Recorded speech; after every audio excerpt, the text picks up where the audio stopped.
young players, whether it be Cowboys or non-Cowboys or athletes, coming to you for advice and information? I do. Because they're very young, right? That's the thing about, I always talk about athletes. They have to make and understand this stuff at a young age. You had to learn leverage at 23 years old. Yeah. I do. And I welcome it. I don't necessarily reach out to other players. I learned this from Michael Jordan. I called him one day in the late 90s, and I said, Mike, I want to sit down and talk business with you. He said, okay. He said, meet me in San Francisco. I'm going to be in San Francisco on this date.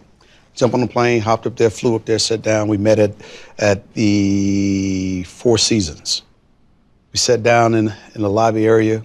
He had, what did he have? He had Grand Marnier. I remember it. I ordered Grand Marnier too.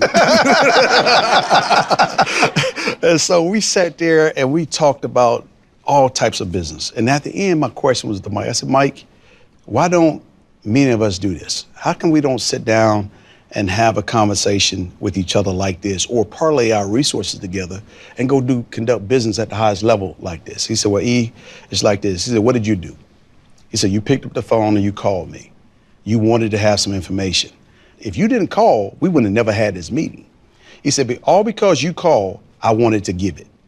I don't want to impart wisdom upon somebody that don't want to receive it. You have to have fertile ground in order to allow these seeds to be planted. And you have to have a level of humility in order to seek information in areas that you're aspiring to get to. That information resides in people and places, and you have to be willing to go there to do it. But you have to humble yourself in order to get in front of them to allow them to do that. If you show somebody that you're willing to meet them halfway, they'll probably meet you halfway 9 times out of 10.